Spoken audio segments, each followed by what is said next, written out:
dan yang bisa terjadi akibat kegagalan mitigasi iklim, cuaca ekstrim gitu ya. Nah, hilangnya keanekaragaman hayati ini juga bisa berdampak bisa diakibatkan karena kegagalan mitigasi iklim tadi, cuaca ekstrim tadi. Jadi ujungnya ke sana sebenarnya.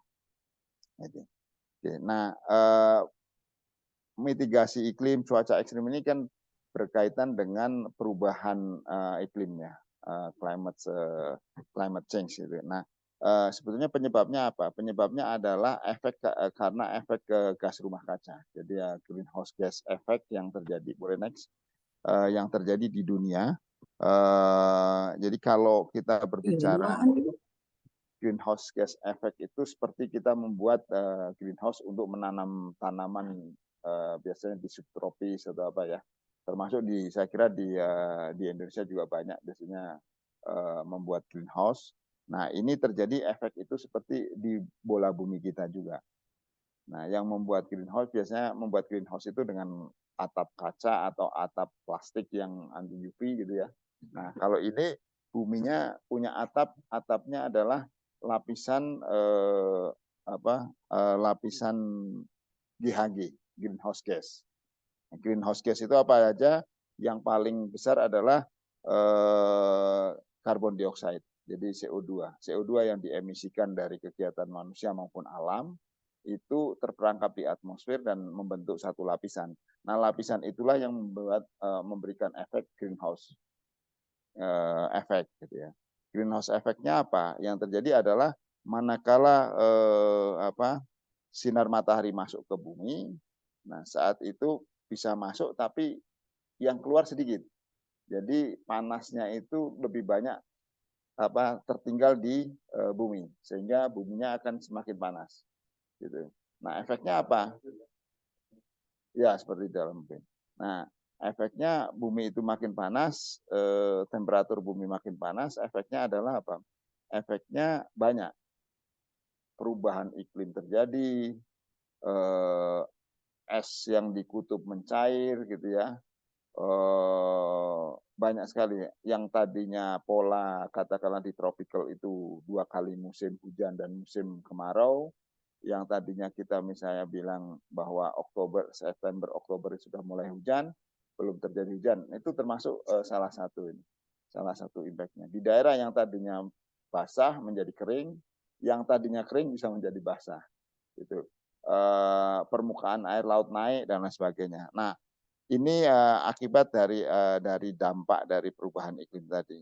Nah, pemanasan globalnya seperti apa? Sebenarnya pemanasan globalnya ini yang terjadi membandingkannya itu adalah dari era sebelum industrial era. Nah, sebelum industrial era ke sini itu sudah terjadi kenaikan sekitar 1,2 1,3. Itu disepakati seperti itu. Nah, kalau dibiarkan dengan akselerasi seperti sekarang emisi CO2 itu seperti sekarang, itu maka dalam akhir abad ini itu akan nyampe ke kenaikannya sampai 4 derajat. Oh ya. Antara 2 something deket-deket 3 sampai ke 4 derajat. Nah, ini yang semua orang khawatir, semua penduduk bumi khawatir lah, kira-kira gitu. Nah, kembali ke tadi greenhouse gas-nya tadi, karena ini greenhouse gas effect, namanya GHG, kalau bahasa Indonesianya adalah GRK, gas rumah kaca, itu terdiri dari yang utama adalah CO2 utamanya. Yang kedua adalah metan, gas metan. Jadi gas-gas metana yang dikeluarkan langsung dari kegiatan manusia maupun alam yang keluar langsung ke atmosfer, itu juga menjadi greenhouse gas. Gitu ya. Terus karbon itu CFC ya yang biasanya dipakai untuk AC untuk apa itu punya potensi untuk menjadi greenhouse potensial greenhouse gitu ya. Ozon juga ada NOx juga menjadi. Nah, yang paling besar impact-nya sebenarnya CO2 tadi. CO2 sama metan. Nah, CO2 itu bisa akhirnya dijadikan reference bahwa dia punya global potential warming-nya adalah 1. Nah, sementara kalau metan metan itu global warming potensialnya itu antara 25 sampai 28 kali impact-nya. Jumlahnya sedikit, tapi impact-nya besar. Nah, makanya metana itu menjadi perhatian juga supaya tidak dirilis. Nanti kalau di kegiatan migas itu ada venting. Venting itu lebih 25 kali lebih berbahaya dibandingkan di flare. Nah, nanti karena GHG ini terdiri dari beberapa gas, itu biasanya dinyatakan dalam bentuk CO2 semua, CO2 ekuivalen. Makanya nanti kalau ngomong GHG emission itu biasanya namanya CO2 EQ. Jadi yang metana juga diekuivalenkan ke CO2, CFC, ozon atau NOx itu diekuivalenkan ke CO2 sehingga biasanya dinyatakan semua itu dalam CO2 ekuivalen. Itu ini nanti ujungnya nanti perhitungan perdagangan karbon dengan CO2 ton itu tadi. Gitu ya. Baik, boleh next. Nah, impact-nya apa? Tadi ya kembali ke impact. Ini kalau kenaikan suhunya skenario yang disepakati di dunia ini sekarang boleh naik, tapi cukup 1,5 sampai akhir abad ini gitu ya. Nah, itu pun sebetulnya kalau kita bolehkan 1,5 derajat naiknya, itu terjadi ancaman kepunahan spesial sampai 3-14%. Gitu. Kalau 2 derajat itu sampai 18% kepunahan ancaman terhadap kepunahan spesies tadi. Nah, kalau 5 derajat apalagi sampai hampir 50% ininya kehilangannya. Nah, ujungnya apa kalau kehilangan spesies ini? Banyak sekali. Karena kalau keanekaragaman hayatinya hilang, maka pertama akses pangan, potensial pangan itu akan berdampak terhadap pangan dunia. Terus obat-obatan biasanya, obat-obatan juga sebenarnya banyak obat-obatan yang didapatkan dari alam kan gitu ya. Terus tentu akan mengakibatkan masalah gizi masyarakat, ketahanan pangan, bahkan sampai kalau kenaikan suhu seperti itu banyak bencana alam. Kenapa? Contohnya misalnya kita sering dengar sekarang daerah-daerah tertentu sudah mulai kekeringan dengan sangat gitu ya. Atau begitu hujan sebentar dia sudah kebanjiran. Nah, itu adalah efek dari perubahan iklim yang memang sangat sangat dikhawatirkan. Nah, proyeksinya kalau di Indonesia itu resiko iklimnya adalah sampai 1,4 juta penduduk itu mengalami banjir ekstrim. Ya sekarang sudah kita rasakan ya di sepanjang pantai utara Jawa itu sudah sering terjadi banjir rob ya. Dan beberapa pulau sudah mulai tenggelam. Bahkan pantai itu sudah banyak yang hilang gitu ya. Terus proyeksi pemanasannya rata-rata adalah 0,8 sampai 1,4 sampai 2050. Yang mengalami itu 1,4 ya, yang banjir ekstrim. Yang mengalami banjir permanen itu hampir yang terkena itu yang terimpact adalah 4,2 juta penduduk. Itu terkena banjir permanen. Ini dari perhitungan ininya perhitungan statistically gitu ya. Produksi pertanian gagal gitu ya. Terus kerugian signifikan di masyarakat, terutama masyarakat yang low level. Jadi kemiskinan akan bertambah secara akibat dari dampak ini. Oke, boleh naik. Ya mungkin ada masalah geopolitik dampaknya sangat besar sekali ya. Karena yang low level itu kan misalnya Bangladesh. Ya. Itu gimana kalau migrasi 100 juta orang apa enggak? Ya bisa terjadi. Itu nanti dampaknya luar biasa dampak turunannya akan sangat banyak. Sangat banyak ya. Artinya kalau kita misalnya melihat katakanlah Maldives yang secara elevasi dia di bawah laut itu sudah yang pertama kali akan tenggelam. Itu menjadi satu negara yang pertama tenggelam apabila mitigasi iklim ini nggak terjadi gitu. Nah, karena tadi pemanasan globalnya itu akibat dari emisi karbon, gitu ya. Nah, posisinya gimana? Yang paling banyak ini paling kiri ini adalah boleh next. Yang kiri ini adalah jumlah tiap negara penghasil karbon nih. Jadi yang mengemisikan karbon ke atmosfer ini yang paling gede adalah Cina, kedua adalah Amerika, ketiga India dan Rusia serta Jepang, gitu ya. Indonesia sendiri di sini ada di urutan berapa ke-10 ya, 1,7% dari emisi dunia, gitu ya. Jadi secara kalau lihat statistik sebetulnya Indonesia itu masih ya ini kan berkaitan dengan perkembangan industri dan lain sebagainya ya. Artinya masih developing countries gitu. Kalau lihat emisi ini juga bisa melihat seberapa besar akibat ekonominya juga. Jadi kelihatan bahwa negara-negara yang berkembang itu secara ininya kecil. Bisa juga ini karena absolut, karena mungkin jumlah penduduknya sedikit ya, bisa juga. Gitu. Tapi secara umum bahwa main kontributornya 5 besar ini, Cina, Amerika, India, Rusia, Jepang, dan Iran. Nah, Indonesia walaupun kontribusinya adalah hanya 1,7%, siapa sebetulnya yang kontributor besarnya, gitu ya? Kontributor besarnya sebenarnya penggunaan lahan, hutan dan lahan, yang namanya AVOLU. Jadi tata guna lahan dan hutan itu mengeluarkan apa namanya emisi gas rumah kaca besar. Dari mana sebetulnya hutan dan apa namanya hutan dan alam itu mengeluarkan emisi? Dia biasanya gini, alam itu kalau dibiarkan dia itu sebetulnya menyerap CO2, gitu kan, baik tanamannya maupun tanahnya. Biasanya ada gas-gas metan dan sebagainya itu terserap di sana dan dia diam di situ. Tapi pada saat itu dibuka, diolah, di apa, itu akan keluar. Gitu. Nah ini makanya ini apa namanya kontribusinya besar. Nah yang kedua listrik, pertanian, transportasi gitu ya, sampai ke apa industri fugitive emission. Fugitive emission itu apa?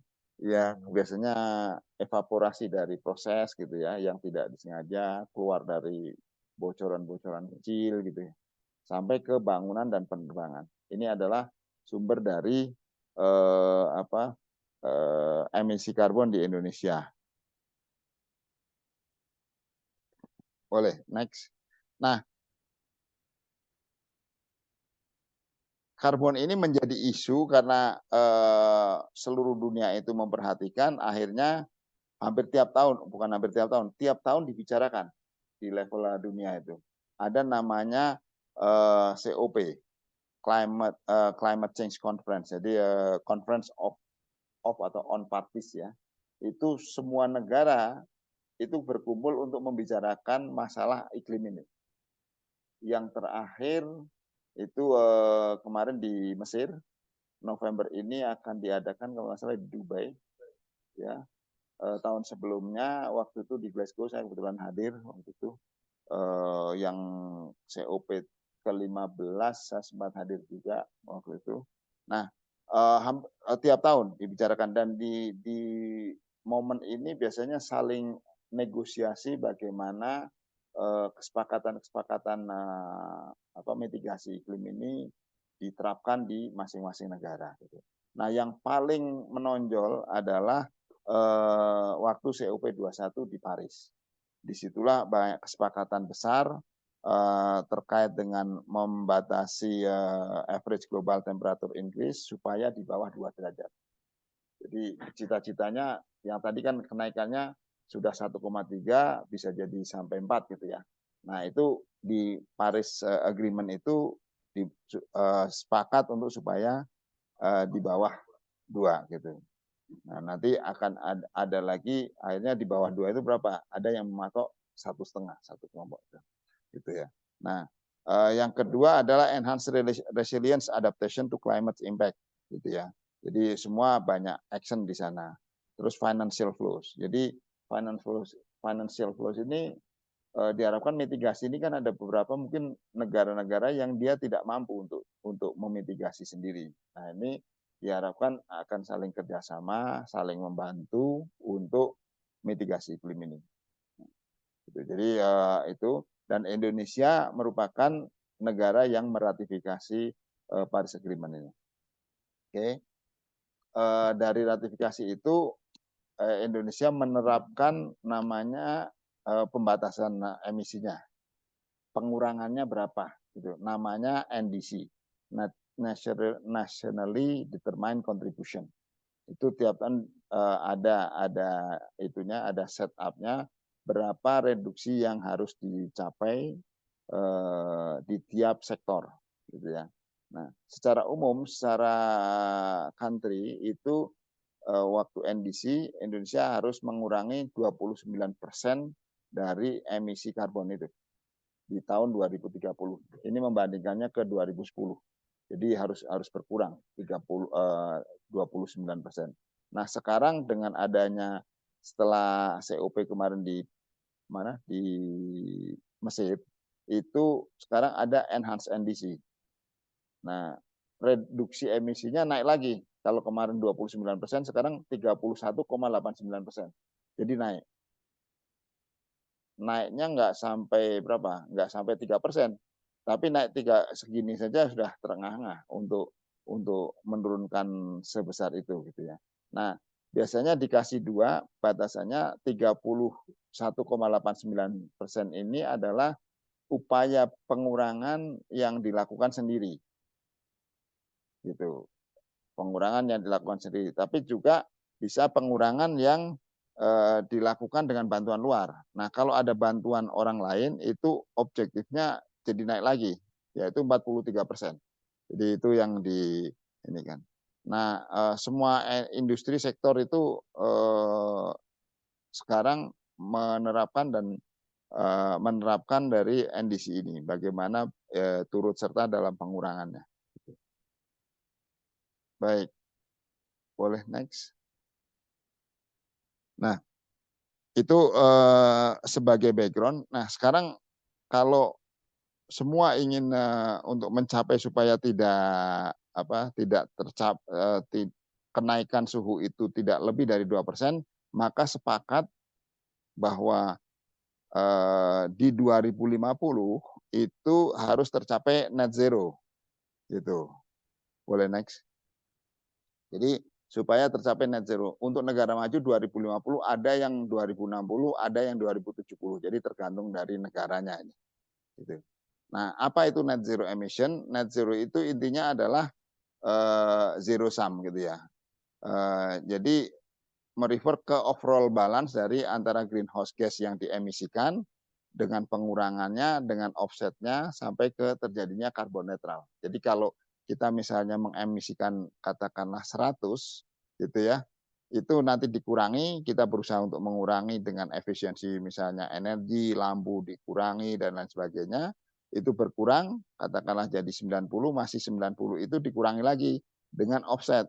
Offsetnya dengan cara misalnya memproduksi renewable energy yang setara dengan itu, atau menangkap CO2-nya yang diemisikan itu ditangkap dan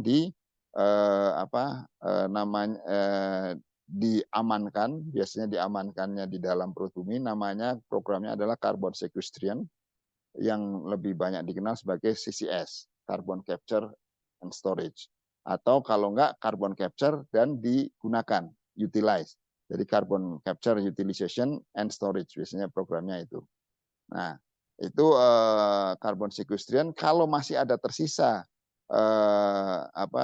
tersisa dari emisinya tadi, misalnya katakanlah sequestration itu tadi dari 90 menjadi katakanlah tinggal 30, gitu ya. Nah, 30-nya itu dilakukan offset. Offsetnya biasanya dilakukan dengan penanaman pohon. Tapi penanaman pohonnya bukan sembarang penanaman pohon. Menanam pohonnya itu ada aturan dan caranya sampai nanti di ujungnya harus disertifikasi.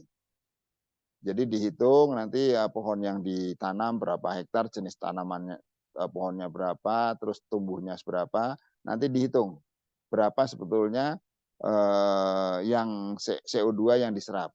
Nah, penyerapan CO2 itulah yang disertifikasi, disertifikasi minta dari lembaga certifier menjadi namanya carbon certificate yang nanti diperjualbelikan. Ya maaf Pak Suryapno, menjelas bentar. Jadi mohon klarifikasi tadi, pada dasarnya para emitor CO2 berusaha secara mandiri untuk mengurangi emisinya. Betul. Kemudian sisanya itu harus bagaimana tadi? Jadi Harus di offset ya. ya. Di offsetnya pertama dengan carbon sequestrian tadi. Ya. Ditangkap gitu ya.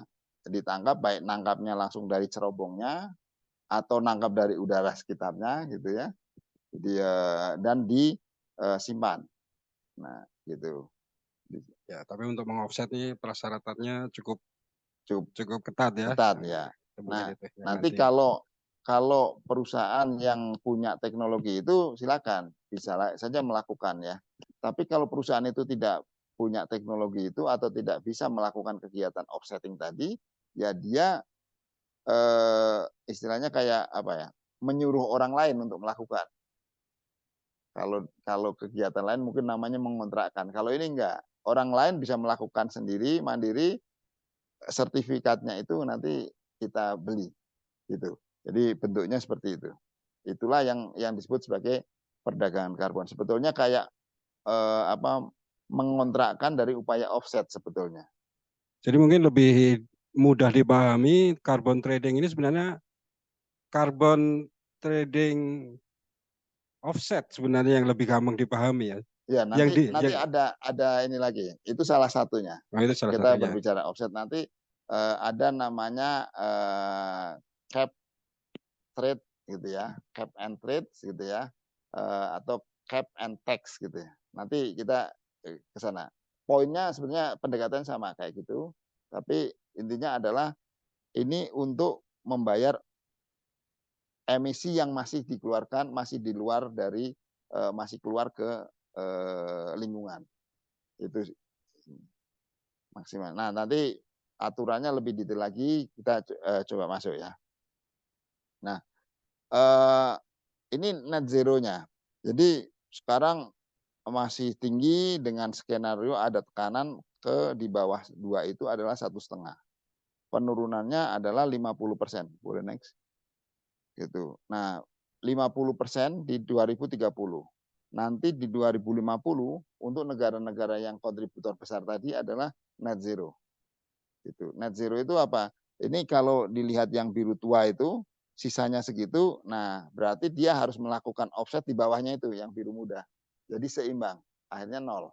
Itu konsepnya seperti itu sebenarnya. Gitu. Ya, jadi apa namanya?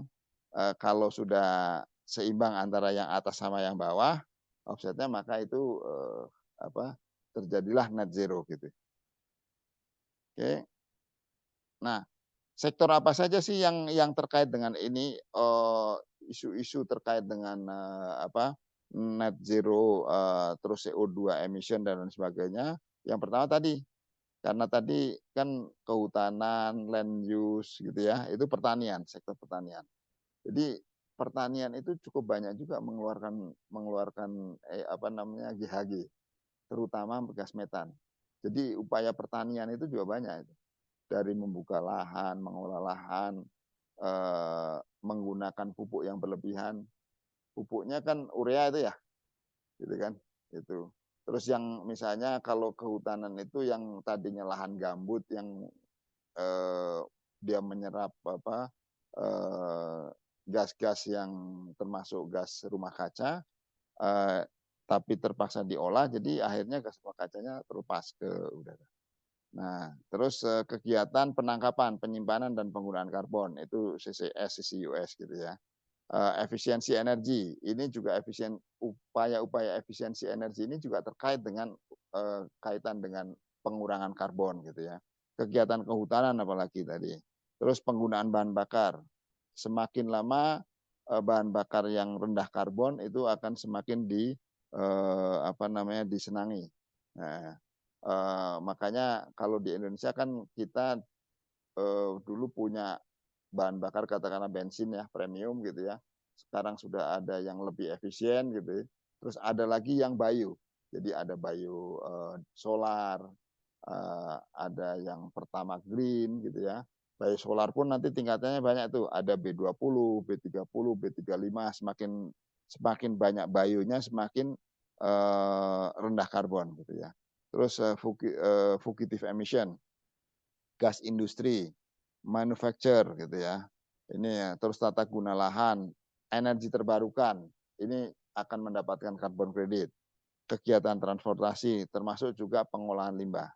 Jadi ini adalah sektor-sektor yang banyak terkait sebetulnya, terkait dengan isu terkait dengan perubahan iklim, baik yang sifatnya negatif karbon maupun positif karbon gitu ya. Oke. Nah, tadi karena Indonesia menandatangani Paris Agreement tadi, maka Indonesia men-set up namanya NDC, Nationally Determined Contribution tadi. Nah, ini adalah NDC yang sudah enhance, jadi enhance NDC. Jadi saya bilang tadi kalau dilihat totalnya sebelah baris yang total BAU CM1 CM2 itu di bawahnya adalah 31,89% dan 43% ya. Itu adalah total pengurangannya. Jadi kita harus mengurangi emisi 32% di tahun 2030 tanpa bantuan luar. Kalau dengan bantuan luar maka pengurangannya harus sampai 43%. Nah, inilah yang nanti ini baru pengurangan sampai 2030.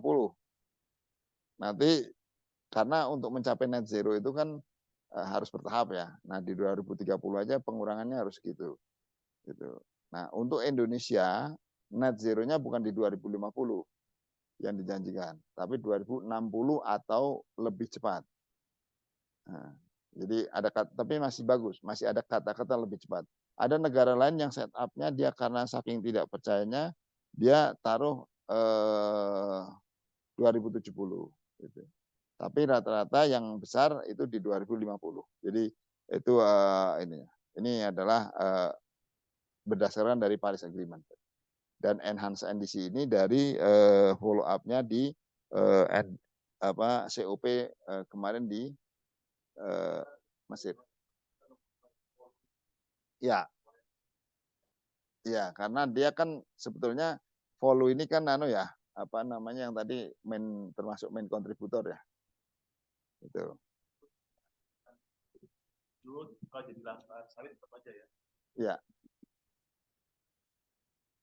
Ya, memang Indonesia tadi dari data memang yang paling kontributor terbesar memang tentang pembukaan lahan dan alih guna lahan ya. Ya. Dan itu tercermin di baris kelima yang udah betul. Oke. Boleh naik, kita next ya. Nah, sekarang kita tadi saya kira dari background itu kebayang ya kira-kira kenapa carbon market itu ada gitu ya. Karena untuk mengkompensasi tadi sisa untuk mencapai pengurangan dari carbon emission yang dalam bentuk yang GHG tadi gitu ya. Nah, ini adalah perkembangan perdagangan karbon di Indonesia. Sebetulnya perdagangan karbon udah lama sekali. Dulu mekanismenya namanya CDM, Clean Development Mechanism. Itu yang menggawangi adalah dari UNEP, misalnya UNEP. Proyeknya di Indonesia udah ada beberapa. Artinya kalau dia mengembangkan program hijau itu istilahnya mudahnya didaftarkan di UNEP dan itu oke, itu akan dapat kredit dari sana dengan didanai dana-dana hijau gitu ya. Kreditnya udah bisa dijual lah kira-kira. Jadi dari dulu sudah ada sebenarnya. Nah, polanya kalau memang sudah ada seperti itu, ada komitmen kan pasti akan ada sistem monitoring dan evaluasinya. Nah, itu juga ada sistem yang dibentuk gitu ya. Terus banyak yang kalau CDM itu selain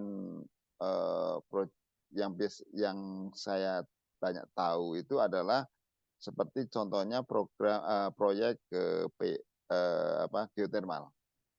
Banyak proyek geotermal itu dimasukkan dalam proyek CDM itu sehingga mendapatkan carbon credit yang bisa dijual. terus proyek RED gitu ya. Ini adalah reducing emission dari deforestation. Jadi mau apa namanya upaya untuk mencegah deforestasi gitu. Terus ada perdagangan karbon secara sukarela di sektor ketenaga listrikan di Indonesia ini. Ya, di Indonesia itu kemarin sudah ada sebetulnya kayak seperti pilot lah sebelum ada perdagangan di ICDX itu ada perdagangan sukarela sebagai piloting itu di sektor ketenaga listrikan itu sudah ada. Jadi antar mereka istilahnya berdagang gitu ya itu untuk piloting. Nah akhirnya di Indonesia sejak tanggal 26 kemarin diadakan perdagangan karbon sebagai komoditas. Jadi masuknya sebagai komoditi dan diperdagangkannya di ICDX. ICDX itu Indonesian Community Derivative Exchange. Ya. Itu di situ. Jadi di pasar komoditas. Aturannya mostly ya referensinya ke apa namanya peraturan lingkungan sampai ada peraturan yang terbaru itu ada tentang penyelenggaraan nilai ekonomi karbon. Jadi karbon itu ada nilai ekonomi. Gitu. Nah manfaatnya dari perdagangan karbon apa? Pertama kalau bagi negara sebenarnya tujuannya untuk mencapai tadi NDC yang sudah dikomit, terus net zero secara nasional gitu ya, terus mendorong inovasi teknologi, pendapatan karena perdagangannya itu ada. Kalau perdagangan kan biasanya pemerintah akan mengambil ya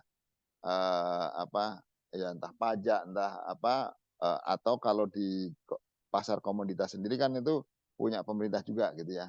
Jadi di situ juga ada pendapatan gitu secara nasional. Nah, kalau bagi perusahaan yang berpartisipasi ini akan memudahkan, biaya lebih efisien. Misalnya untuk offsetting kan tadi dengan menanam pohon. Menanam pohon itu namanya programnya NBS, Natural Based Solution. Nah, kalau untuk perusahaan-perusahaan tertentu kan dia tidak ahli untuk nanam pohon gitu ya. Contohnya misalnya yang paling ini yang supaya kontras itu perusahaan-perusahaan yang biasa memproduksi tas-tas mahal itu Louis Vuitton, Hermes gitu kan dia nggak suruh nanam pohon nggak. Jadi dia akan beli aja dari orang. Eiger nanam. Oh, iya. Bagus ini kalau yang bisa menanam. Tapi kalau yang perusahaan-perusahaan yang yang tadi saya sebut itu, dia nggak beli aja langsung sertifikatnya dari orang lain.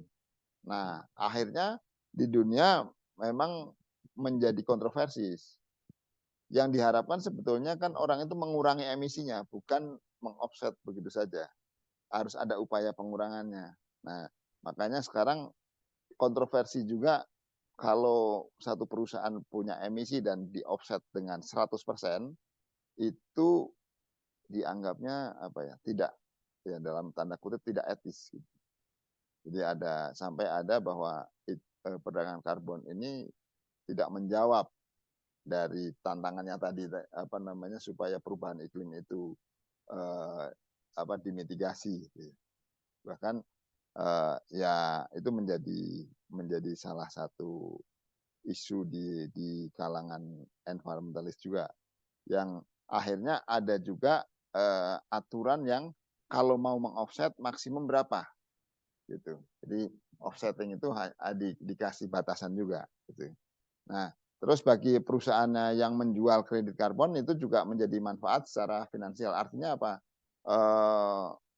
Kalau yang tadi perusahaan emitter itu mudah untuk mencari orang lain supaya dia tidak harus melakukan sendiri gitu ya. Katakanlah perusahaan yang tidak punya reservoir mau melakukan CCS kan nggak mungkin. Jadi dia bisa membeli gitu ya. Nah, begitu juga sebaliknya. Perusahaan yang tadinya itu yang bisanya nanam, dia berarti punya kesempatan untuk menjual karbon kreditnya tadi. ke orang lain, gitu ya. Gitu. Nah, terus dengan apa namanya trading yang tercatat dan lain sebagainya memberikan transparansi, itu baik transparansi transaksi maupun monitoring dari sisi apa namanya sebetulnya berapa sih yang diperdagangkan. Makanya polanya biasanya transaksinya itu biasanya dicatatkan di negara. Dan pencatatannya bahkan pola transaksinya sudah banyak yang melalui online lah ya, dengan sistem trading yang modern itu.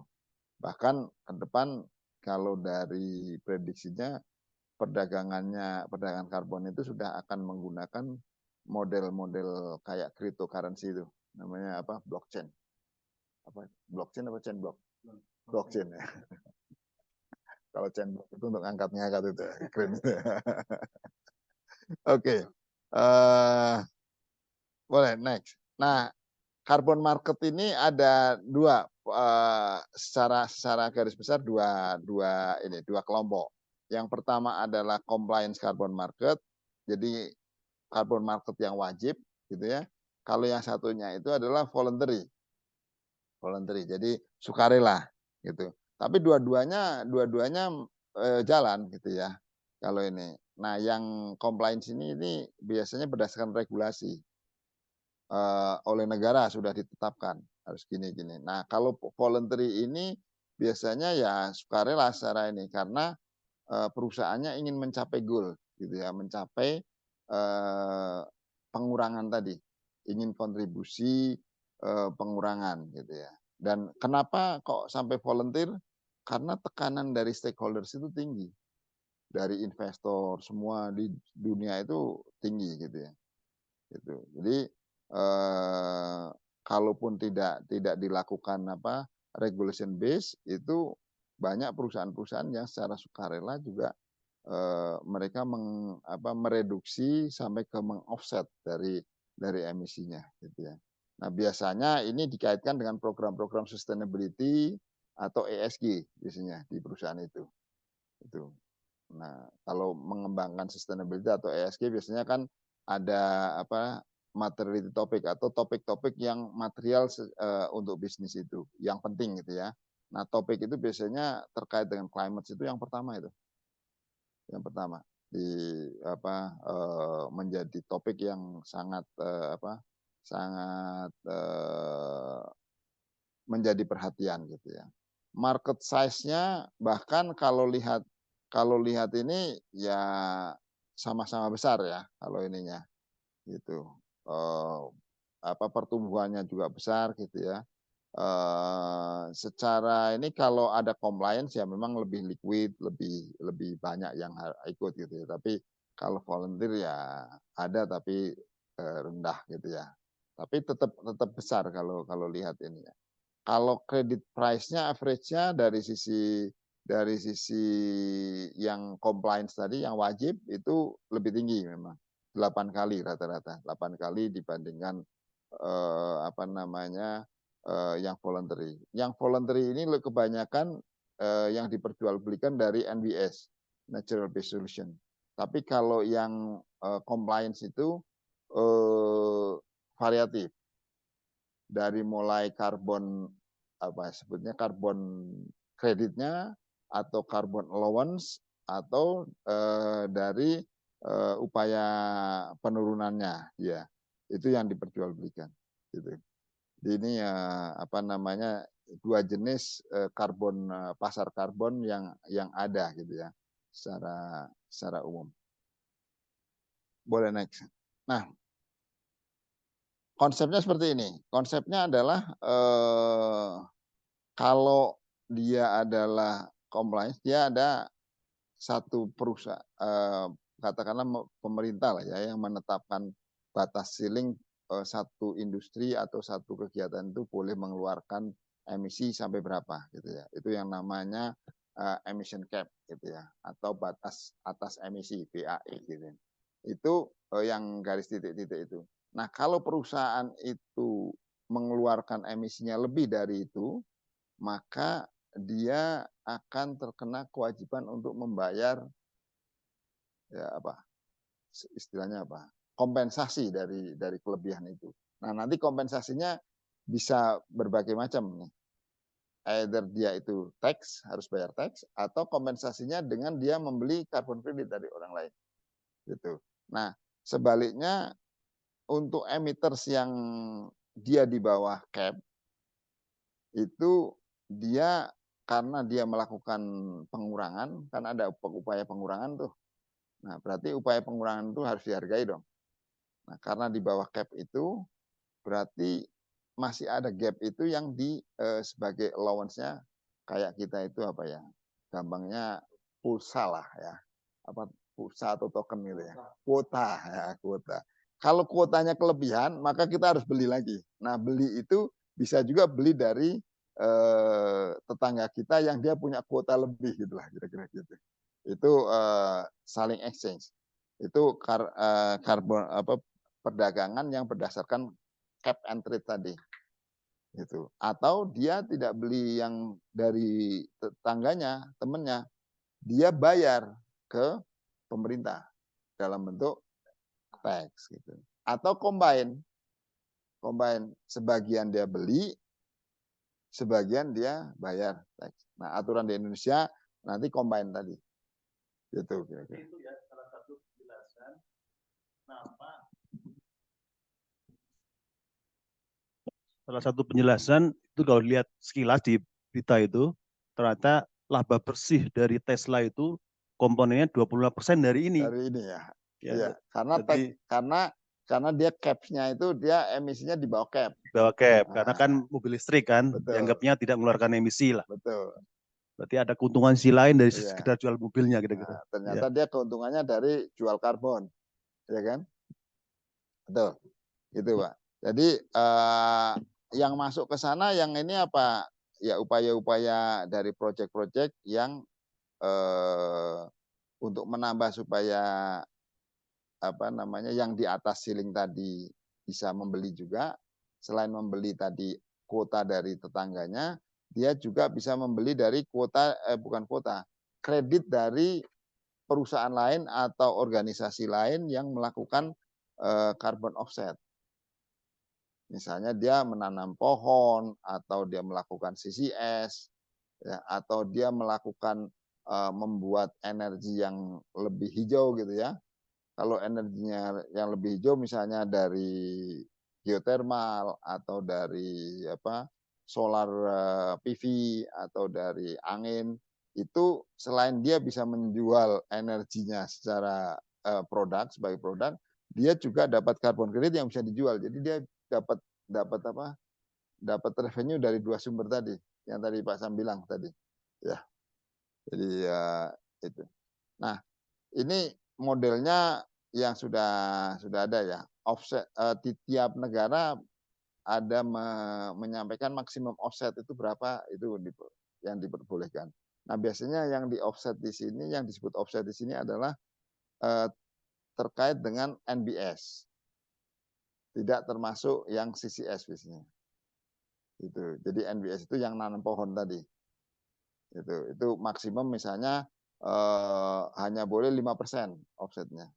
Jadi boleh dapat sertifikat dari penanaman pohon, tapi dia hanya 5%. Yang lain mungkin offsetnya dalam bentuk carbon sequestration tadi. Kalau itu kita sebut sebagai offset ya. Itu. Jadi, tapi ini kayak Kolombia boleh aja 100%. Gitu kan. Ada yang California ini menerapkan cuma 4%. Gitu. Oke. Ini ya apa yang di mekanismenya ada yang compliance, ada yang voluntary, tapi di tengahnya ada yang hybrid.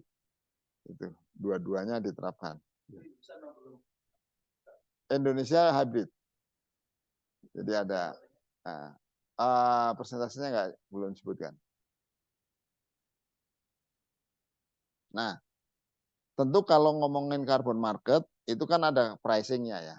Bagaimana menentukan harganya. Nah, harga itu biasanya mengikuti market yang didrive oleh aturan pemerintah biasanya.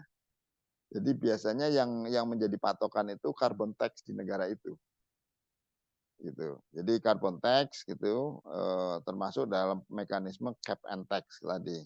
Terus skema emission trading scheme-nya gimana, crediting mekanismenya sama result based climate financing gitu ya. Itu biasanya sangat menentukan. Jadi kalau lihat di sebelah kanan ini harga harga karbonnya sangat bervariasi kan.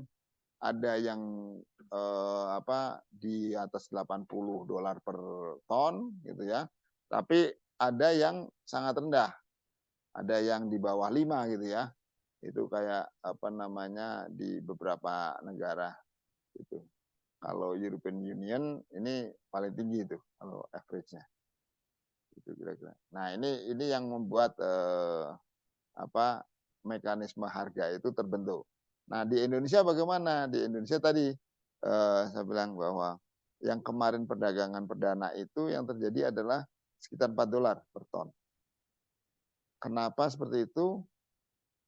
Karena pajak karbon di Indonesia yang baru akan diterapkan nanti 2025 itu adalah sebesar sekitar $3 per ton.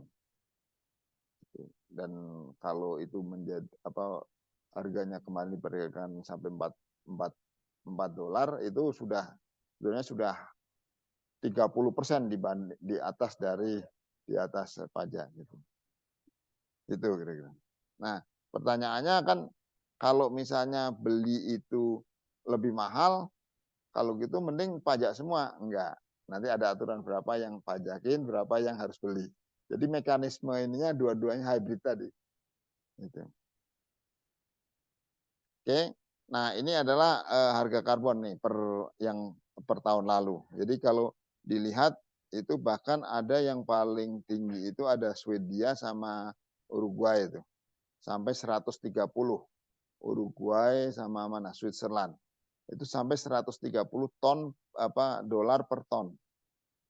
Itu. Nah, sampai bahkan ke kiri ini semakin rendah harga ini.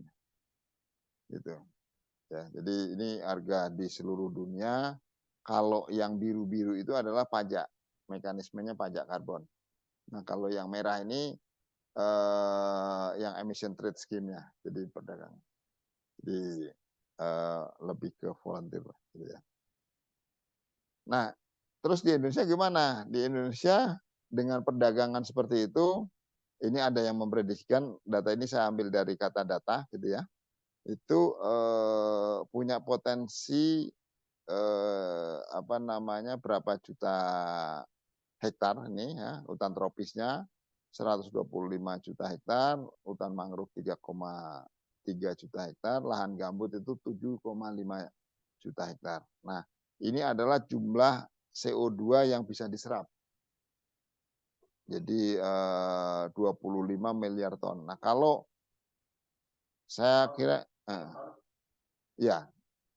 Nah, ini kalau dengan asumsi tadi, saya asumsinya adalah harga yang kemarin atau $3 gitu ya. Itu potensi pendapatannya dari perdagangan karbon itu sampai 8.000 triliun.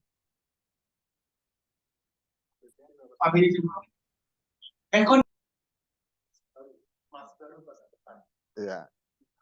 Jadi sampah tapi emas gitu kan ya. Jadi ini yang sesuatu yang mungkin kita nggak kebayang sebelumnya gitu. Tapi ini terjadi karena desakan dari yang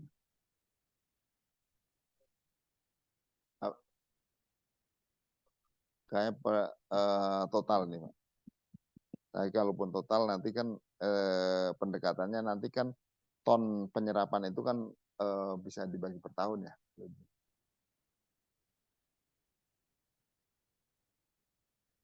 Oke, nah kalau ini yang contoh-contoh negara yang sudah menerapkan tadi, yang apakah menerapkan model pajak atau model sukarela atau yang hybrid gitu ya. Itu ini ada di UK itu menerapkan tiga-tiganya, di Singapura itu 2 pola, di China itu 2 pola dengan tidak ada pajak karbon dia, tapi skema perdagangan sama pasar karbon sukarela.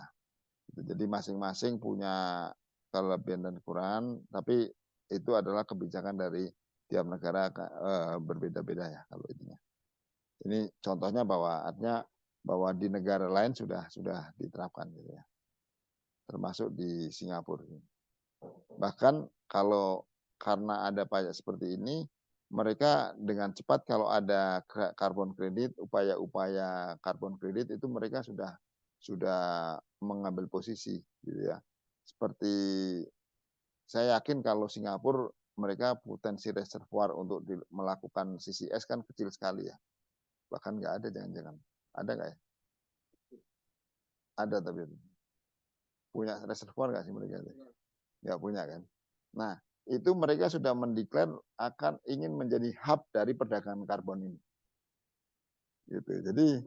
Jadi mereka sudah lihat karena potensi dari bisnis ini besar, mereka udah mengambil ancang-ancang dan yang rada pengen menyanyi adalah mana Malaysia. Gitu. Karena Malaysia akan punya juga sebagian reservoir. Nah, Indonesia rada ketinggalan nih kalau dalam hal untuk hub untuk CCS-nya. Karena CCS ini kalau di Eropa kan sudah berkembang cukup ini ya. Nanti mungkin Pak Yuli Pak Sidik bisa menambahkan itu sudah di North Sea itu sudah ada perusahaan yang dia khusus untuk menginjekkan ini ya, menginjekkan CO2. Dan dia sudah mengambil CO2-nya dari negara lain, ditransportkan pakai kapal ke situ dan diinjekkan. Gitu. Nah ini di negara lain sudah sampai seperti itu. Mungkin itu juga karena memang harga karbonnya tinggi gitu ya, jadi visible. Di Indonesia mungkin masih belum karena harga karbonnya masih rendah, bisa juga. Gitu. Tapi artinya bahwa bisnis itu tuh real gitu ya. Gitu. Bahkan salah satu perusahaan itu dia dulunya perusahaan eksplorasi produksi, dia mengkonversikan diri sebagai fokus ke CCS sebagai perusahaan untuk carbon sequestration gitu ya. Itu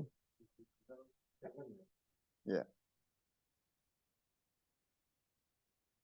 Oke. Nah, ini tadi yang saya bilang sebagai penjelasan yang tadi di awal menpikir bahwa kenaikan dari perdagangan karbon global itu sedemikian besarnya tahu. Sampai ke even dalam berapa tahun, berarti 4 tahun lagi itu mencapai 2.400 miliar dolar. Which is ini adalah not a small things gitu ya. Gitu. Ya, tadi saya sempat ke Google, APBN Indonesia itu 3.000 triliun. Sementara potensi perdagangan karbon 8.000 triliun. Jadi Jadi kalau dagang karbonnya udah itu. Nah, oke. Nah, untuk mendukung ini bagaimana regulasi di Indonesia? Di Indonesia sudah ada perpresnya, ada tentang nilai ekonomi karbon dan sebagainya lah. Semua ini sampai ke yang peraturan tentang harmonisasi hukum pajak itu sudah memasukkan tentang carbon tax. Harusnya carbon tax itu harusnya diterapkan di 2023 ini. Tapi disepakati di delay karena mungkin menjelang pemilu gitu ya. Akan diterapkan setelah itu di 2025. Jadi kebayang nanti di 2025 itu akan bisa berimpact terhadap komoditas, harga komoditas itu. Ya, gitu. Oke. Nah, poinnya adalah dari peraturan 98 itu, Perpres 98 itu ada risk based payment, perdagangan karbonnya, ada pungutan karbon. Jadi semua diakui di aturan itu. Gitu. Ya, terus pajak karbon atas kegiatan, pajak atas kandungan karbon pada barang itu akan diterapkan gitu ya di situ. Instrumennya offset trading, emission trade scheme sama carbon tax. Jadi instrumennya udah dijalankan, yang jelas carbon trading sudah jalan. Carbon tax nanti tahun depan. Jadi ini Semua akan satu persatu akan tahu-tahu muncul yang nanti berimbas, loh, tahu-tahu ternyata sudah sampai situ gitu ya. Nah, Pak, ya. maaf saya ini minta klarifikasi. Berarti yang sudah dilaksanakan carbon trading ini yang dimaksud adalah yang dilaksanakan di IDCX itu. Iya, betul. Itu adalah pasar karbon yang VCM berarti ya? Iya. Oke. Sementara sekarang masih VCM. VCM. Jadi angka nominalnya masih kecil ya? Iya, masih kecil. Jadi yang dominan adalah yang karbon, yang tax berarti. Kelihatannya kalau di Ya Indonesia. nanti kalau sudah di tax akan lebih banyak lagi yang involved. Kan tadi trennya kalau masih VCM itu relatif ada besar, tapi secara persentase kecil gitu ya. Tapi kalau sudah ada nanti tax dijalankan, itu semua harus melaporkan terkait dengan emisinya dan dikenakan apa namanya tax, maka dia akan melakukan offset tadi. Offsetnya salah satunya apa? Ya beli, ya kan? Sebagian bayar pajak. Jadi sekarang kecil, tapi proyeksinya akan tumbuh gitu ya, tumbuh. VCM-nya. Apalagi kalau 2025 nanti, 2025 nanti apa namanya sudah ada carbon tax itu sudah diimplement ya, gitu. Nah kalau dilihat kemarin mungkin kalau boleh di googling gitu ya, dari berapa tadi 34 miliar tadi itu yang beli ternyata tidak hanya emiter, bahkan bank juga beli, gitu kan? Bahkan bank juga beli kan, pertanyaannya bank emisinya apa gitu kan? Nah ini bisa jadi juga satu dia ingin terlihat bahwa mereka itu adalah institusi yang memperhatikan lingkungan ya yang hijau, atau dia menganggap bahwa ini juga sesuatu yang punya potensi untuk kedepannya punya nilai yang bagus gitu ya. Terus ke depan bank itu juga akan mempunyai emisi sebetulnya dengan cara menghitung emisi dari para debiturnya.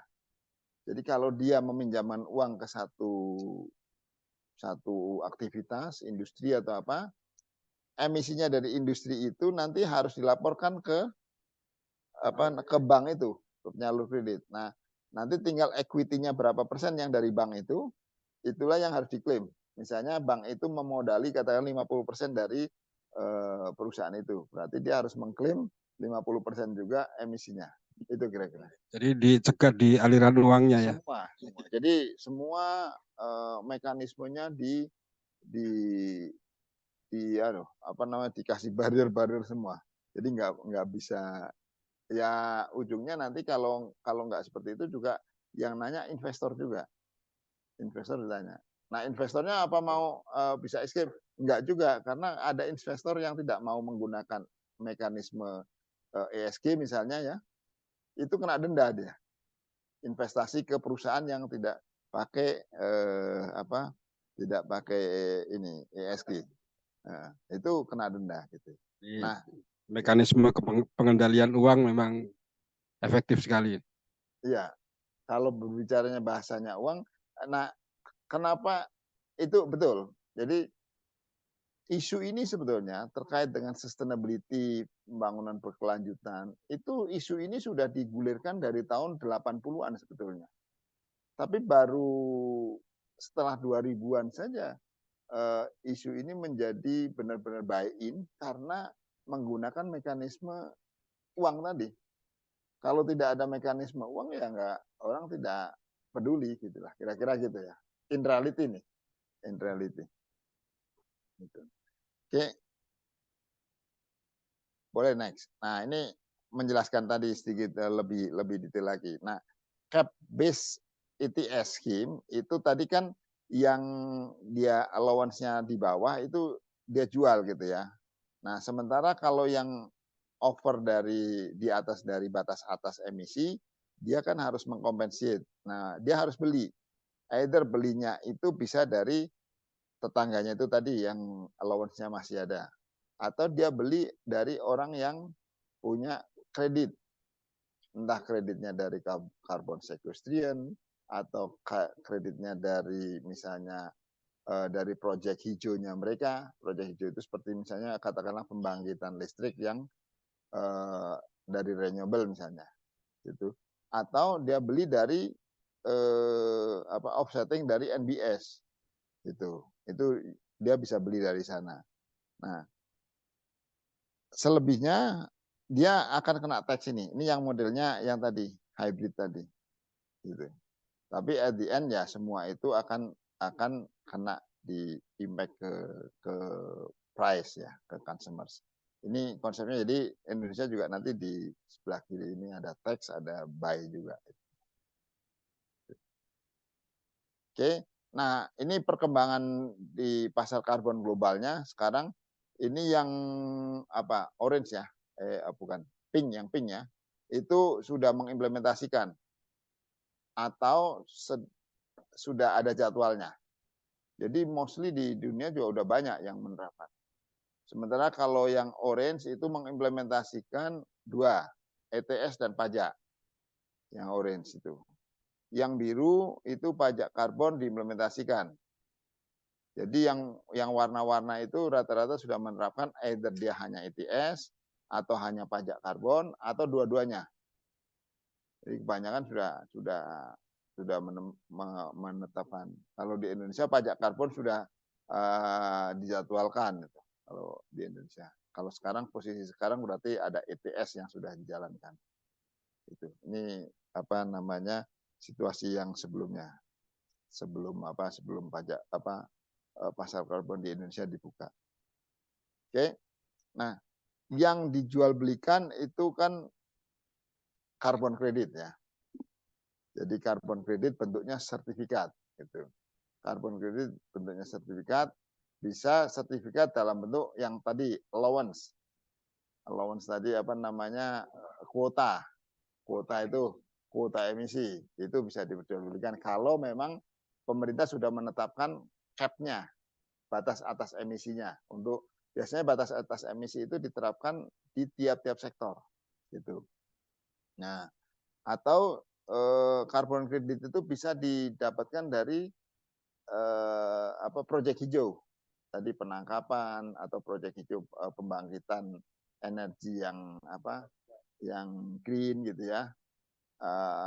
Atau dari NBS.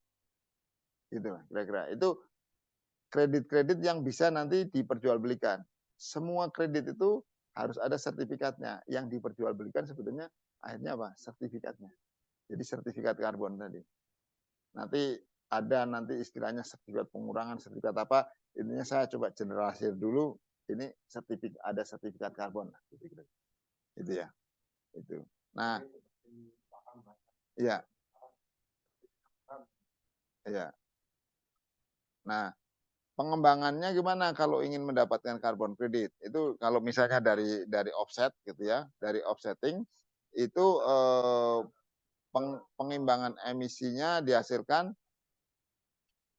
satu kredit offset itu sama dengan 1 ton setara karbon. Jadi ada namanya ya per ton karbon lah kira-kira gitu ya. Kalau di ininya kalau di yang mekanisme yang lama CDM itu namanya CER kalau nggak salah, Certified Carbon. Jadi tapi intinya adalah ada satuan-satuan yang diterapkan di masing-masing skema tadi. Gitu. Nah, kalau ada carbon credit yang ingin dibuat misalnya dalam proyek yang tadi NBS, itu harus dimulai dengan perancangan proyek. Jadi ada proyek desain dokumennya. Kalau misalnya kita mau menanam pohon nih misalnya, untuk supaya nantinya bisa mendapatkan menjadi green gitu, menjadi carbon credit, itu ada PDD-nya nanti, ada deskripsi rinci, proposal proyeknya, pengurangannya bagaimana gitu ya. Terus harus ada dilakukan validasi dan sertifikasi proyek. Itu biasanya dilakukan oleh pihak ketiga, independen gitu ya. Terus baru dikembangkan. Setelah ada validasi dikembangkan, baru dioperasinya itu dan dilakukan verifikasi.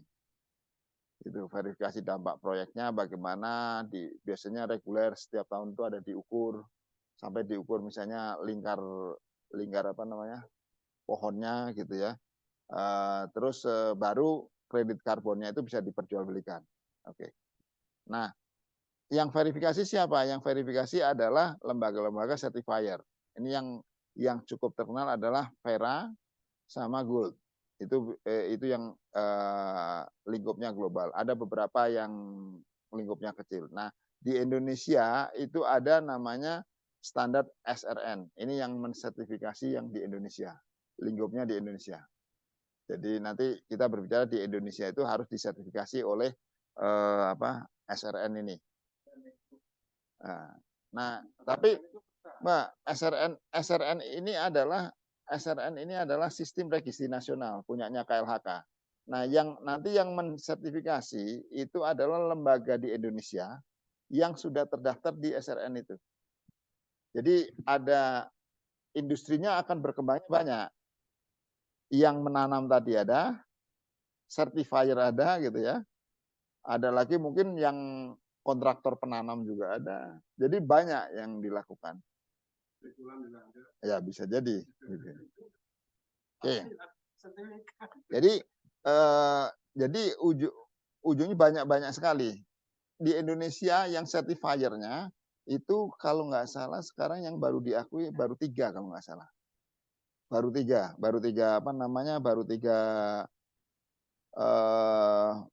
perusahaan kalau nggak salah. Nah, ini sebenarnya punya potensi yang besar dan saya yakin akan banyak untuk mensertifikasi ini tuh. Dan tenaga certifiernya juga akan dibutuhkan sangat banyak. Kalau jumlah tadi berapa juta hektar itu kan nanti akan ada ahli-ahli certifier yang ini ya. Begitu juga perusahaan-perusahaan yang melakukan proyek-proyek untuk mendapatkan sertifikat karbon dari NBS gitu ya. Selain proyek yang lain ya, misalnya proyek yang lain itu proyek-proyek hijau kayak pembangkit yang green itu misalnya kita punya proyek katakanlah microhydro gitu ya, misalnya berapa megawatt nanti itu tuh akan bisa menghasilkan mensecure kredit berapa ton gitu ya. Nah, kreditnya itu bisa jual belikan.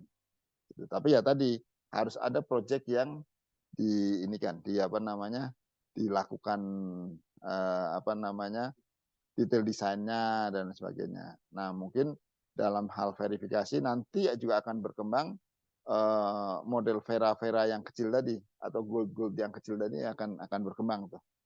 Boleh next. Nah, ini prosesnya untuk mendaftarkannya ke sistem registrasi nasional gitu ya, nanti sampai ke mitigasi saya nggak akan mendetailkan, intinya bahwa semua itu nanti harus didaftarkan di sini sehingga sertifikat yang dikeluarkan itu terdaftar di SRN. Nah,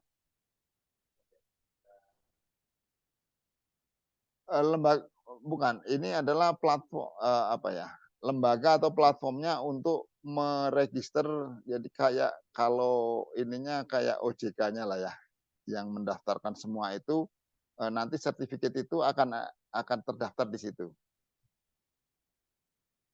Kenapa? Manfaatnya apa? Kalau ada di sini adalah satu memang bisa diperdagangkan antar penjual dan pembeli. Yang kedua, secara nasional itu karbon kredit dari Indonesia itu tidak mudah dijual ke luar. Karena kalau karbon kredit itu misalnya punya satu hutan, karbon kreditnya sudah dijual itu nggak bisa diakui sebagai pengurangan untuk Indonesia. Gitu. Kalau udah dijual keluar. Jadi kebayang kalau kita misalnya sudah dan selama ini sudah cukup banyak sebenarnya yang sudah dijual gitu ya. Nah, itu berarti tujuan tadi Indonesia untuk mengurangi nanti net zero tadi susah untuk tercapai. Gitu kira-kira pada saat dibutuhkan. Tapi kalau memang masih lebih ya bagus untuk bisa dijual karena itu sebagai penghasilan juga gitu kan. Gitu. Itu kira-kira. KLH, SRN-nya yang punya KLH, nanti yang sertifikasi itu sekarang itu kalau nggak salah satunya yang saya ingat adalah TUV North. terus ada perusahaan yang namanya dia publish company namanya Mutu, ininya, terus kayaknya nanti SI atau apa juga akan masuk. Ya, terus Kovindo akan masuk juga. Jadi mirip seperti ini ya, sistem akreditasi ya. Betul. Kan ada Surveyor. lembaganya BSN ya. Ya. Kemudian di bawah BSN itu ada perusahaan-perusahaan sertifikasi ya. Perusahaan sertifikasi untuk melakukan sertifikasi terhadap perusahaan lah gitu ya. Iya, kalau Nanti ini lebih certifier, Pak. Apa surveyor. Lebih ke surveyor ya. Ya, surveyor yang mengeluarkan sertifikat. Jadi kayak kalau surveyor kan mensurvei apakah betul misalnya kita bilang bahwa di meja saya ada 2 gelas gitu ya. Ada kan itu klaim saya gitu kan. Butuh dari orang lain surveyor yang melihat. Oh iya, dia keluar sebagai pihak dia. Itu sama kira-kira gitulah. Tapi semua harus registrasi di SRN tadi betul, ya. betul. Itu ya. Termasuk perusahaannya juga harus di-approve oleh KLHK. Oke. Jadi kalau mau membuat perusahaan untuk yang certifier dari verifikasi karbon tadi ya harus didaftarkan ke sana. Cuma yang belum saya ngerti perhitungannya itu gimana nanti, Pak? Yang menghitung tuh siapa nanti ya? Yang menghitung apanya? Ya misalkan tadi ada jumlah kayaknya kan ada cap-nya, kemudian offset-nya, kemudian itu kan harus ada hitung-hitungan tuh. Iya. Suatu perusahaan dia harus berapa Iya. persentase offset-nya itu. Itu yang hitungnya dari SRN atau ada lembaga yang lain? Jadi pertama tiap perusahaan itu kan mempunyai hitungan sendiri untuk menghitung berapa sih emisi dia. Nah, nanti tiap sektor itu kalau dia mau menetapkan batas atas, sektor itulah yang akan menetapkan batas atasnya berapa. Gitu. Sektor itu menetapkan batas atas. Nah, batas atas ini yang akan dijadikan reference untuk tadi. Kalau sektor itu maksudnya yang menetapkan misalkan pertanian ya? Ya. Itu yang menetapkan berarti dari Kementerian Pertanian. Masing-masing sektor ya. Kalau misalnya migas berarti Ditjen Migas. Kelistrikan berarti Gatrik gitu ya. Kalau industri darat mungkin Departemen Perindustrian gitu kira-kira. Pertambangan sama di pertambangan. Jadi nanti dia menetapkan batasnya. Tapi ditetapkan atau tidak sebetulnya di beberapa perusahaan itu sudah secara volunteer dia ngitung juga untuk menuju nanti net zero juga. Gitu. Nah, nanti masalah perdagangannya misalnya kayak mau beli gitu ya harus melalui sertifikat yang sudah terdaftar. Yang menghitung siapa? Yang menghitung dari sertifikat itu kan ada pihak ketiga yang sudah didaftarkan ke SRN gitu ya. Nah, kita membelinya ya sertifikat yang sudah verified lah.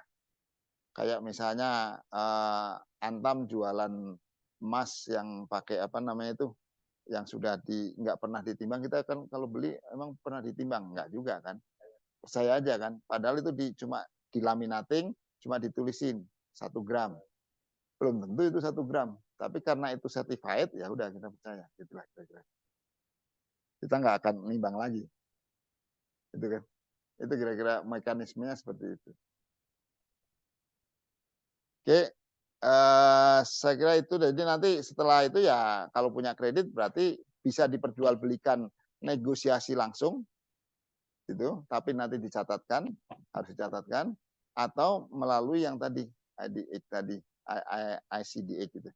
Jadi ada mekanismenya banyak. Nanti bahkan kalau pasarnya itu sudah berkembang itu sampai ke kalau Pak Karis kemarin bilang derivasi ya, pasar derivatif gitu tuh sampai seperti itu, sampai ke blockchain segala itu. Saya nggak kebayang nanti kalau itu dihubungkan dengan blockchain itu seperti apa gitu ya. Mungkin anak-anak yang muda-muda, yang milenial, yang Gen Z akan tahu nanti ininya. Gitu. Oke. Nah, ini skema perdagangan karbonnya di ICDA ada yang project offset gitu ya. Terus sebelah kiri ini ada yang wajib, yang kanan itu pasar sukarela. Jadi tapi semua nanti tercatat di sana. Jual belinya itu bisa melalui spot, forward atau futures. Gitu ya. Forward dan futures saya nggak bisa menjelaskan, mohon maaf. Ininya kalau spot ya yang kemarin berdagang kemarin lebih banyak spot Jadi pada saat itu harganya berapa, ininya dibayar berapa. Ya, itu sebenarnya materi yang menarik. Ini kan Memnu akan menyelenggarakan public lecture secara serial ya. Jadi kalau memang topik ini menarik, nanti akan kita carikan pembicaranya yang akan menerangkan bagaimana perdagangan komoditas itu dilaksanakan. Ya jangan sampai kita hanya urusan soal teknis aja lah gitu. Tapi nggak ngerti soal duitnya seperti apa. Seperti tadi Singapura aja berusaha menjadi hub kan, masa kita nggak bisa. Nah, kira-kira begitulah. Gitu. Ya nanti berdasarkan popular request nanti akan kita selenggarakan pembicaraan public lecture. Silakan Pak. Ya. Silakan. Oke, jadi yang diperjualbelikan tadi proyek offset itu tadi energi terbarukan, koleksi metana misalnya, pelestarian hutan, mengurangi polusi industri, sama efisiensi energi. Ini kira-kira tipikal-tipikal yang bisa menghasilkan karbon kredit yang bisa diperjualbelikan. Gitu. Oke, saya kira itu apa yang bisa di-share. Intinya bahwa carbon trading ini at the end adalah kalau dari sisi konteksnya climate change adalah dalam rangka untuk mewujudkan net zero emission commitment tadi. Dalam konteks itu ya, konteks besarnya. Tapi kalau kita melihat carbon trading ini sendiri, kita bisa melihat dari sisi yang lain ya. Misalnya, oh ini peluang bisnisnya banyak, peluang untuk bisa dilakukan untuk pengembangan profesional juga banyak. Gitu ya. Jadi ini sangat berkembang gitu ya. Terus big potential ekonominya dari carbon trading, saya kira kita sepakat tadi dari angka walaupun mungkin katakanlah tidak 8.000 miliar dolar gitu ya, katakanlah setengahnya pun itu masih is big gitu kan, itu ada yang mengkritik angka itu, tapi saya nggak mempermasalahkan angkanya itu, even setengahnya pun itu masih big enough gitu ya. Terus pola dari perdagangan karbon ini memberikan benefit untuk buy into carbon emitters maupun carbon credit generators dan juga nanti enablers-nya lah dari ininya. Banyak yang bisa dikembangkan dari sini yang memang butuh mungkin kreativitas dan melihat peluang yang ada. Saya kira itu mudah-mudahan bermanfaat apa yang bisa saya sharing. Terima kasih. Billahi taufiq wal hidayah. Wassalamualaikum warahmatullahi wabarakatuh. Yang sudah memberikan penjelasan, saya kira membuka banyak sekali wawasan ya tentang seluk-beluk dari carbon trading ini, dari mulai latar belakang, kemudian mekanisme, kemudian update yang paling up to date kondisi sekarang. Saya sebenarnya sudah menyiapkan beberapa pertanyaan, tapi kelihatannya sudah dijawab semua. Ya. Yang pertama adalah ini satuan akuntansinya gimana ya? Ini artinya kan seperti uang ini kan. Ya. Kalau uang itu ada lembaga yang mengaudit, misalnya BPK. Nah, apakah nantinya mungkin akan seperti itu? Ya saya kira seperti itu ya, supaya sertifikatnya tidak bodong-bodongan, pasti akan ada lembaga auditornya. Tadi udah kita bicarakan, auditor udah ya. Ada. Nanti mungkin langsung ini ya, bisa dikonekkan bahwa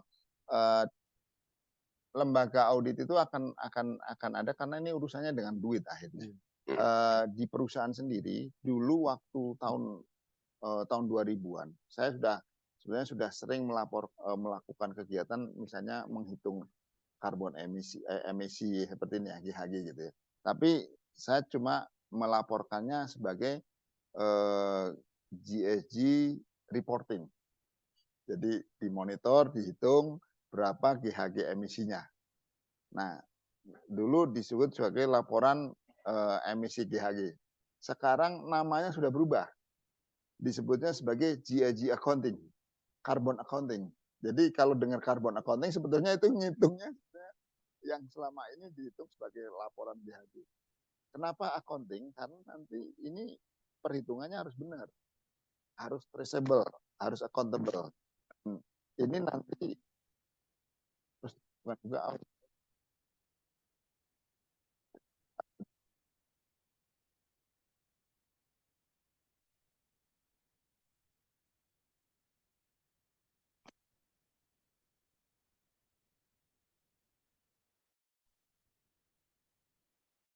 Makanya sekarang nanti laporan GHG itu bukan lagi ngomong laporan GHG, tapi sebagai carbon accounting gitu. Dan itu teman-teman dari biasanya di fungsi finance itu juga akan ngomongin itu. Iya, ya itu silakan kalau ininya. Ya, kalau kita lihat sekarang perusahaan akuntansi yang besar itu kan ada 5 besar ya. Deloitte, apa tuh? Anderson Consulting, ada 5. EY. KY. Ya mungkin akan setara ini Sudah. perusahaan carbon accounting ini. Dan banyak kalau karena bicara finance ya, ini sekarang sedang ramai juga di accounting gitu ya, teman-teman accounting itu sedang ramai dengan istilah SBT, Sustainable Budget Tagging. Jadi semua anggaran dari perusahaan itu mana saja yang digunakan untuk mendukung sustainability, ya satu. Kedua, sekarang baru keluar standar baru di dunia, namanya IFRS. Itu mereka baru mengeluarkan 2 standar, namanya S1 dan S2. Itu terkait reporting finance yang dihubungkan dengan climate study. Jadi orang finance itu sekarang ngomongin itu GHG scope 1, scope 2, scope 3, itu ngomongin gitu. Jadi banyak yang Jadi yang lagi sekolah akuntansi sebaiknya ngerti ya kayak gini ya. betul. Jadi ilmu kan berkembang ya, nggak mandek ya. Yang kedua ya, maaf saya nggak bisa nahan ini untuk bertanya. Nanti akan saya serahkan ke floor dan selanjutnya nanti akan serahkan ke yang ikut via Zoom. Tapi ini misalnya satu lagi. Yang pajak karbon ini apakah nanti dialokasikan khusus untuk mitigasi emisi CO2 atau digunakan secara umum gitu ya? Itu kalau itu saya nggak bisa menjawab terus terang. Polanya sebetulnya kalau konsep pajak itu kan untuk memitigasi kegiatan yang dipajakin ya. Tapi kalau itu kan itu tidak selalu Pak. Kalau pajak itu kan umum. ya, tapi itu terkait dengan kebijakan fiskal. Saya kira saya terus terang nggak bisa menjawab itu. Oke, berarti ini masalah yang harus kita pertanyakan pada yang lebih berwenang ya. Betul. Oke, selanjutnya saya serahkan ke floor kalau ada yang bertanya.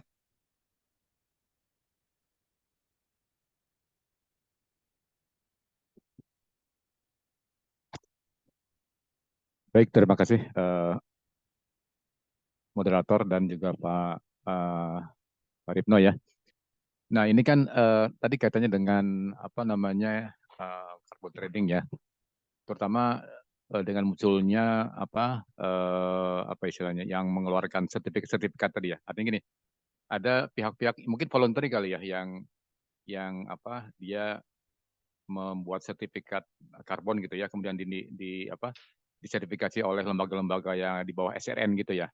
Nah, kira-kira di Indonesia sekarang ini kondisi seperti apa? Apakah sudah banyak yang pemainnya gitu ya, yang seperti tadi yang menjual sertifikat karbon itu?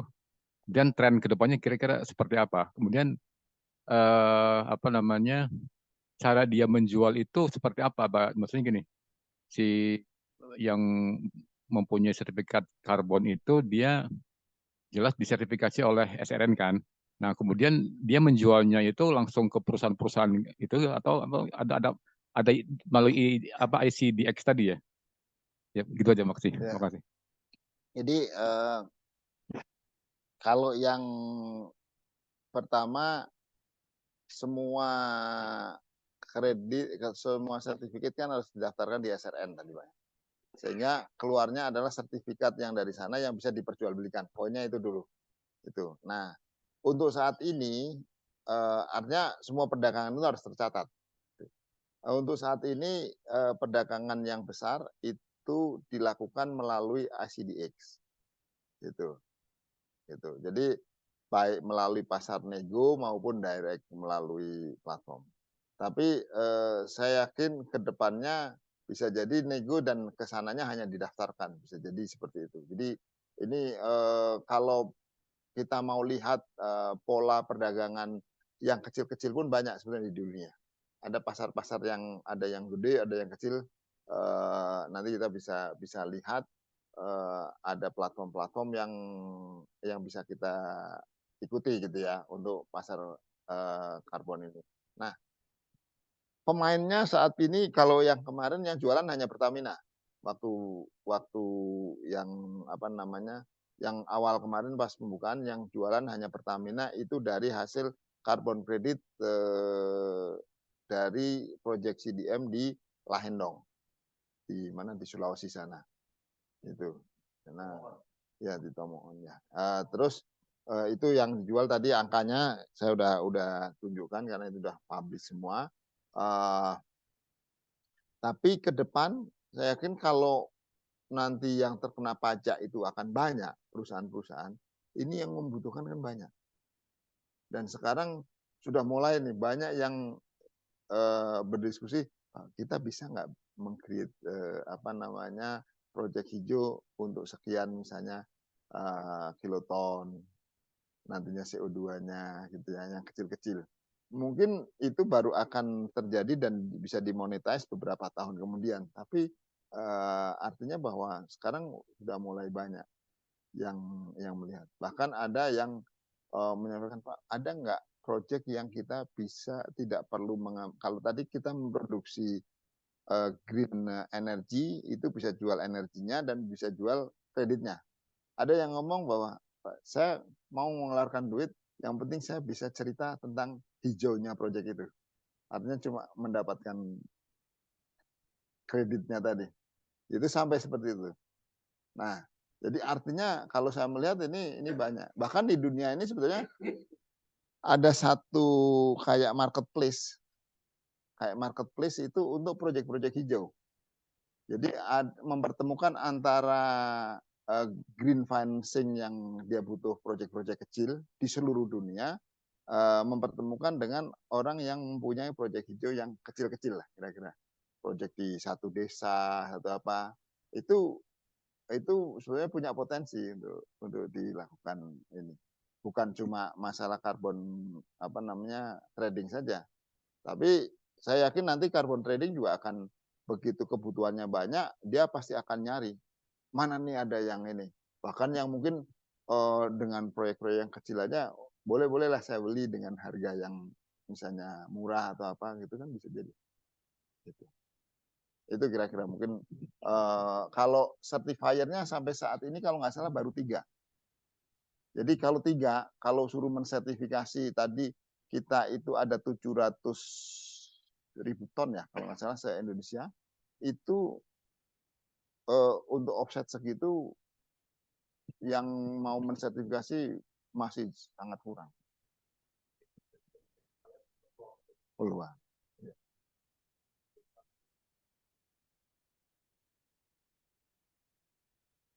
Nah, tenaga certifiernya itu harus dia sudah terakredited juga personelnya gitu.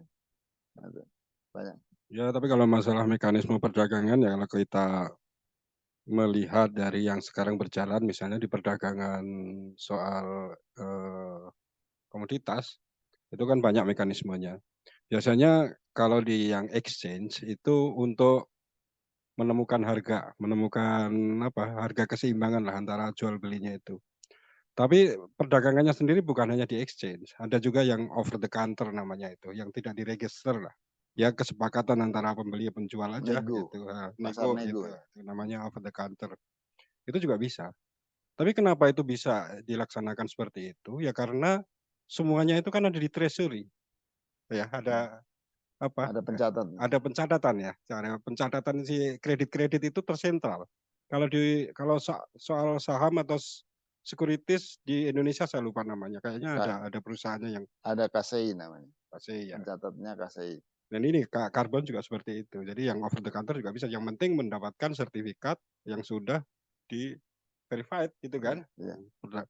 Metodenya bisa lewat IDX, bisa juga over the counter, atau juga nanti kesepakatan bilateral antar perusahaan kayak kita dengan Cina jual beli gas ya Pak Sam ya, kan tidak mengikuti harga pasar, jauh di bawah harga pasar.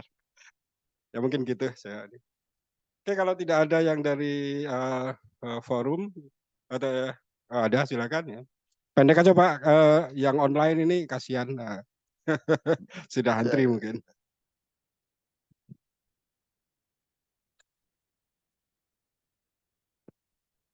Ya, terima kasih. Maaf agak terlambat tadi. Mudah-mudahan tadi belum diterangkan ya. Di awal-awal saya nggak begitu menyimak karena di mobil nggak terlalu jelas tadi.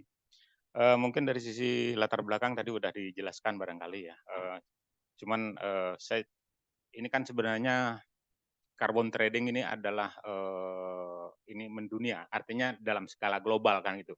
Nah ini artinya kalau satu negara tidak ikut, apa konsekuensinya? Apakah ada negara di dunia ini yang kemudian tidak mengikuti aturan seperti ini? Apa konsekuensinya? Nah itu yang mungkin dan Indonesia kenapa ikut? Apa yang menyebabkan kita ikut? Keuntungan dan kerugiannya apa itu? Nah ini satu ya. Yang kedua carbon trading ini kan kalau dari tulisannya itu toward net zero emission ya. Artinya kita berharap ada zero emission dari proses itu. Nah, kalau dari sisi teknologi kan kita saat ini menggunakan fuel ini untuk energi ya. Fuel dari alam, minyak, batu bara, gas dan sebagainya. Nah, kemudian dari sisi teknologi kita bisa memanfaatkan teknologi yang lebih advance maju sehingga efisiensinya akan jauh lebih besar sehingga dapat menekan CO2. Bagusnya memang kita menggantikan bahan bakarnya ya sehingga ada net zero emission gitu. Tapi kita kan abu-abu ya. Sebelum kita mendapatkan fuel yang benar-benar green gitu. Nah, tapi kita bisa meningkatkan efisiensinya. Sebelum ke fuel switching misalnya. Fuel switching dari batu bara ke biofuel. Ya biofuel atau dan sebagainya. Tapi itu dari sisi jangka panjang. Padahal kita teknologinya udah diterapkan sekarang gitu, nggak mudah dari sisi investasi dan sebagainya dari sisi waktu gitu. Nah itu proses perhitungannya seperti apa? Nah itu saya kira 2 pertanyaan itu dari saya. Makasih. Terima kasih Pak. Ini menarik tadi saya kira udah salah satu walaupun nggak sedetail itu dengan pertanyaan tapi backgroundnya adalah terkait dengan bagaimana tekanan untuk menyelamatkan kapal kecil di tempat kita hidup semua gitulah kira-kira. Akhirnya backgroundnya dari COP Paris Agreement tadi. Paris Agreement dan Indonesia meratifikasi. Kalau nggak meratifikasi seperti apa? Tekanannya akan sangat banyak karena ini adalah kesepakatan dunia gitu ya. Yang bisa dilakukan sebenarnya kalau ada seperti itu ya bukan lari dari gelanggang lah kira-kira. Tapi bagaimana kita ikut bermain di situ dan kita bernegosiasi di situ. Itu yang harus dilakukan. Jadi bukan meninggalkan ini karena kalau seperti itu tekanannya besar. Contohnya misalnya kita loan kita masih berapa Triliun. besar gitu. Itu tekanannya dengan loan seperti itu aja udah nggak akan tahan lah. Kita belum ngomong politis yang lain ya. Dengan bahasa uang tadi saja udah harus ikut lah. Walaupun kita tahu Amerika sendiri kadang-kadang bilang, oh saya maunya hanya sebagian ini. Karena dia punya uang, ya punya power. Nah kalau kita punya power ya silakan bisa saja. Ya gitu. Tapi kalau enggak, inilah poinnya tekanannya seperti itu. Tapi dari tekanan yang besar tadi supaya tidak terjadinya global warming yang tadi kita menekan supaya akhir century abad ini tidak terjadi kenaikan di atas 4 derajat kan gitu ya. Nah, yang kedua tadi kenapa offset gitu ya. Offset itu karena gini, yang pertama memang yang harus dilakukan perusahaan aktivitas itu harus menekan emisinya dulu. Ditekan emisinya, ya tapi kan tidak bisa nol. Supaya emisinya nol gimana? Ya berhenti kegiatan. Tapi kan nggak mungkin kan. Nah, tetap akan jalan kan. Nah, emisinya masih ada. Nah, sisa emisi itulah yang harus di-offset. Offsetnya dalam bentuk tadi baik carbon sequestration, green produk sampai ke NBS gitu. Nah, itulah yang kalau kita bisa melakukan sendiri ya nggak perlu beli. Tapi karena kita nggak bisa melakukan sendiri, membutuhkan expertise tertentu, ya udah biar orang lain yang punya bisnis itu kita beli sertifikatnya. Itu sebenarnya as simple as that lah. Itu. Oke. Kira-kira itu ya Pak ya. Cukup lah. Oke, terima kasih. Sekarang kita memberikan pertanyaan kepada yang online. Silahkan buka, siapa cepat dia dapat.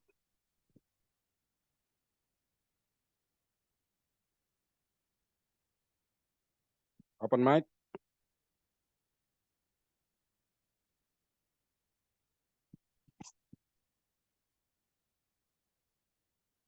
Nggak ada ya?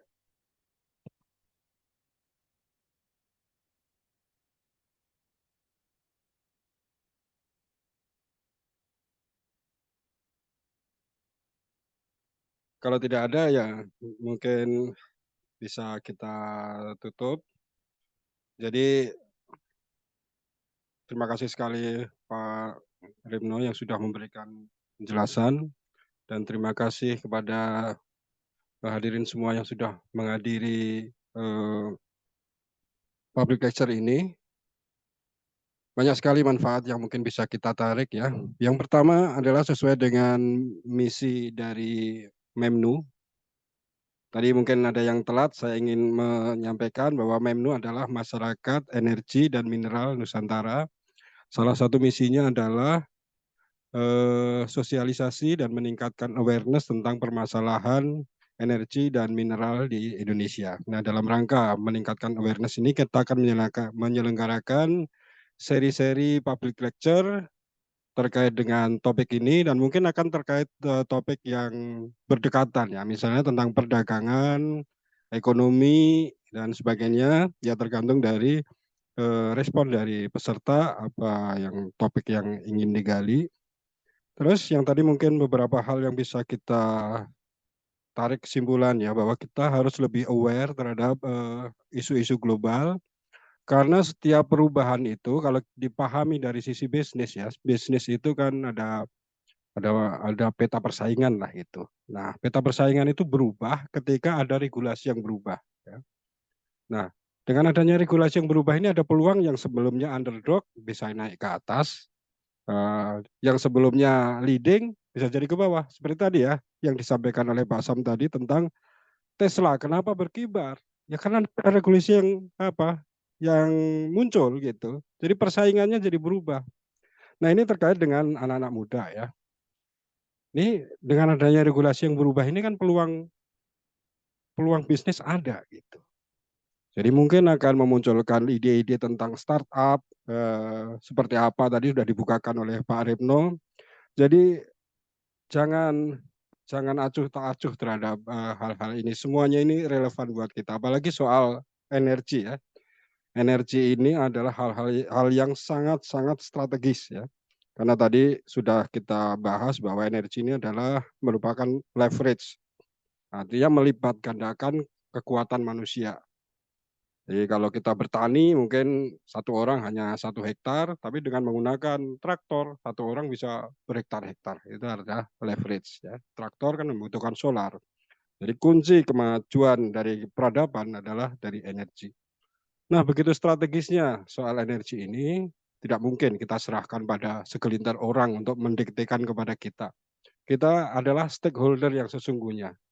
Sehingga kita harus memahami permasalahan energi dan mineral ini, apalagi mineral adalah the next oil, betul Pak Pak Sam ya?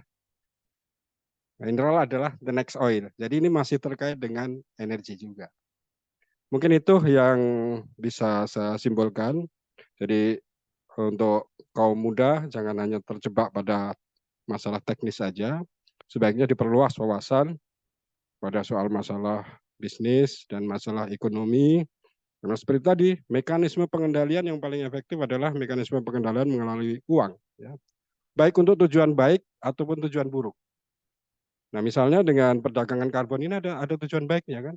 Memberi insentif untuk menyelamatkan lingkungan, untuk menanam pohon. Ya, yang dulunya adalah gratisan, sekarang ini ada duitnya. Jadi bisa juga untuk positif pengendalian lewat mekanisme finance. Gitu. Mungkin begitu Pak Surimno. Ya, moga-moga lecture kali ini bermanfaat untuk kita semua. Wabillahi taufik wal hidayah. Wassalamualaikum warahmatullahi wabarakatuh. Waalaikumsalam warahmatullahi wabarakatuh. Waalaikumsalam warahmatullahi wabarakatuh.